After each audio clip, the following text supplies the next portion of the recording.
بسم اللہ الرحمن الرحیم۔ السلام علیکم۔ بغداد کے ایک بزرگ ابو عامر رحمہ اللہ علیہ اپنا واقعہ بیان کرتے ہیں کہ ایک بار میرے گھر کی دیوار اچانک گر گئی، مجھے بڑی پریشانی لاحق ہوئی اور اسے دوبارہ بنوانے کے لیے کسی مزدور کی تلاش میں گھر سے نکلا اور چوراہے پر جا پہنچا۔ وہاں مختلف مزدوروں کو دیکھا جو کام کے انتظار میں بیٹھے تھے۔ ان میں ایک نوجوان بھی تھا جو سب سے الگ تھلگ کھڑا تھا، اس کے ایک ہاتھ میں تھیلا اور دوسرے ہاتھ میں توشہ تھا۔ میں نے اس نوجوان سے پوچھا، کیا تم مزدوری کرو گے؟ نوجوان نے جواب دیا، ہاں۔ میں نے کہا، گارے کا کام کرنا ہوگا۔ نوجوان کہنے لگا، ٹھیک ہے، لیکن میری 3 شرطیں ہیں، اگر تمہیں منظور ہوں تو میں کام کرنے کے لیے تیار ہوں۔ پہلی شرط یہ ہے کہ تم میری مزدوری پوری ادا کرو گے۔ دوسری شرط یہ ہے کہ مجھ سے میری طاقت اور صحت کے مطابق کام لوگے، اور تیسری شرط یہ ہے کہ نماز کے وقت مجھے نماز ادا کرنے سے نہیں روکو گے۔ میں نے یہ تینوں شرطیں قبول کر لیں اور اسے ساتھ لے کر گھر آ گیا، جہاں میں نے اسے کام بتایا اور کسی ضروری کام سے باہر چلا گیا۔ جب میں شام کے وقت واپس آیا تو دیکھا کہ اس نے عام مزدوروں سے 2 گنا کام کیا تھا۔ میں نے بخشی اس کی اجرت ادا کی اور وہ چلا گیا۔ دوسرے دن میں اس نوجوان کی تلاش میں دوبارہ اس چوراہے پر گیا، لیکن وہ مجھے نظر نہیں آیا۔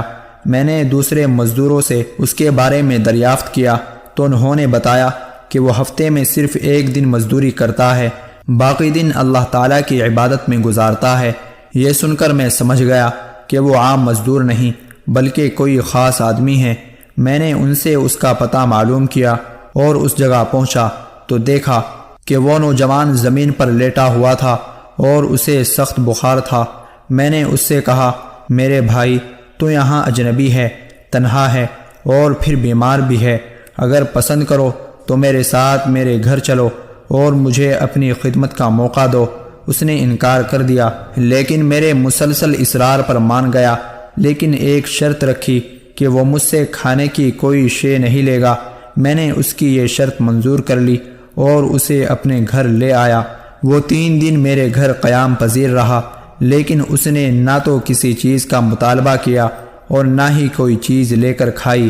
چوتھے روز اس کے بخار میں شدت آ گئی تو اس نے مجھے اپنے پاس بلایا اور کہنے لگا، میرے بھائی، لگتا ہے کہ اب میرا آخری وقت قریب آ گیا ہے، لہذا جب میں مر جاؤں تو میری اس وصیت پر عمل کرنا کہ جب میری روح جسم سے نکل جائے تو میرے گلے میں رسی ڈالنا اور گھسیٹتے ہوئے باہر لے جانا اور اپنے گھر کے ارد گرد چکر لگوانا اور یہ صدا دینا کہ لوگوں، دیکھ لو، اپنے رب تعالیٰ کی نافرمانی کرنے والوں کا یہ حشر ہوتا ہے، شاید اس طرح میرا رب مجھے معاف کر دے۔ جب تم مجھے غسل دے چکو تو مجھے انہی کپڑوں میں دفن کر دینا۔ پھر بغداد میں خلیفہ ہارون رشید کے پاس جانا اور یہ قرآن مجید اور انگوٹھی انہیں دینا اور میرا یہ پیغام بھی دینا کہ اللہ عز و جل سے ڈرو، کہیں ایسا نہ ہو کہ غفلت اور نشے کی حالت میں موت آ جائے اور بعد میں پچھتانا پڑے، لیکن پھر اس سے کچھ حاصل نہ ہوگا۔ وہ نوجوان مجھے یہ وصیت کرنے کے بعد انتقال کر گیا۔ میں اس کی موت کے بعد کافی دیر تک آنسو بہاتا رہا اور غمزدہ رہا۔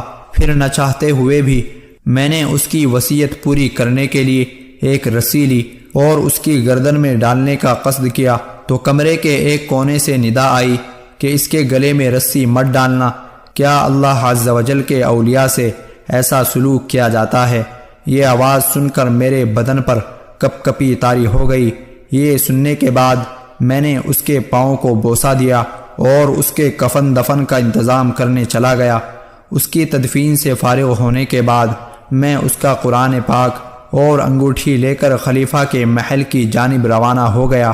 وہاں جا کر میں نے اس نوجوان کا واقعہ ایک کاغذ پر لکھا اور محل کے داروغہ سے اس سلسلے میں بات کرنا چاہی تو اس نے مجھے جھڑک دیا اور اندر جانے کی اجازت دینے کے بجائے اپنے پاس بٹھا لیا۔ آخرکار خلیفہ نے مجھے اپنے دربار میں طلب کیا اور کہنے لگا، کیا میں اتنا ظالم ہوں کہ مجھ سے براہ راست بات کرنے کی بجائے رقعے کا سہارا لیا؟ میں نے عرض کی، اللہ تعالیٰ آپ کا اقبال بلند کرے، میں کسی ظلم کی فریاد لے کر نہیں آیا، بلکہ ایک پیغام لے کر حاضر ہوا ہوں۔ خلیفہ نے اس پیغام کے بارے میں دریافت کیا تو میں نے وہ قرآن مجید اور انگوٹھی نکال کر اس کے سامنے رکھ دی۔ خلیفہ نے ان چیزوں کو دیکھتے ہی کہا، یہ چیزیں تجھے کس نے دی؟ میں نے عرض کی، ایک گارا بنانے والے مزدور نے۔ خلیفہ نے ان الفاظ کو 3 بار دہرایا، گارا بنانے والا، گارا بنانے والا، گارا بنانے والا، اور رو پڑا۔ کافی دیر رونے کے بعد مجھ سے پوچھا، وہ گارا بنانے والا اب کہاں ہے؟ میں نے جواب دیا، وہ مزدور فوت ہو چکا ہے۔ یہ سن کر خلیفہ بے ہوش ہو کر گر گیا اور عصر تک بے ہوش رہا۔ میں اس دوران حیران و پریشان وہیں موجود رہا۔ پھر جب خلیفہ کو کچھ افاقہ ہوا تو مجھ سے دریافت کیا کہ اس کی وفات کے وقت تم اس کے پاس تھے؟ میں نے اس بات میں سر ہلا دیا تو کہنے لگا، اس نے تجھے کوئی وصیت بھی کی تھی۔ میں نے اسے نوجوان کی وصیت بتائی اور وہ پیغام بھی دے دیا جو اس نوجوان نے خلیفہ کے لیے چھوڑا تھا۔ جب خلیفہ نے یہ ساری باتیں سنی تو مزید غمگین ہو گیا اور اپنے سر سے عمامہ اتار دیا، اپنے کپڑے چاک کر ڈالے اور کہنے لگا، اے مجھے نصیحت کرنے والے، اے میرے زاہد و پارسا، اے میرے شفیق۔ اس طرح کے بہت سے القابات خلیفہ نے اس مرنے والے نوجوان کو دیے اور مسلسل آنسو بھی بہاتا رہا۔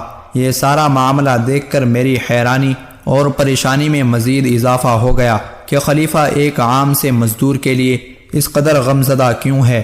جب رات ہوئی تو خلیفہ نے مجھ سے اس کی قبر پر لے جانے کی خواہش ظاہر کی تو میں اس کے ساتھ ہو لیا۔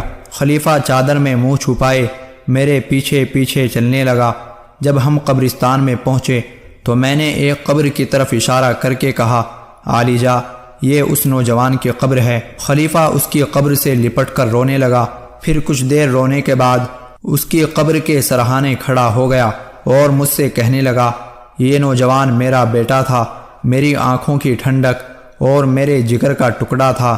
ایک دن یہ رقص و سرور کی محفل میں گم تھا کہ مکتب میں کسی بچے نے یہ آیت کریمہ تلاوت کی، الم یأن للذین آمنوا ان تخشع قلوبہم لذکر اللہ، کیا ایمان والوں کا ابھی وہ وقت نہ آیا کہ ان کے دل جھک جائیں اللہ کی یاد کے لیے؟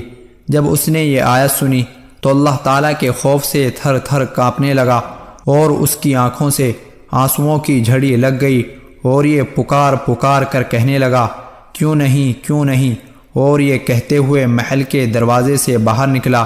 اس دن سے ہمیں اس کے بارے میں کوئی خبر نہ ملی، یہاں تک کہ آج تم نے اس کی وفات کی خبر دی۔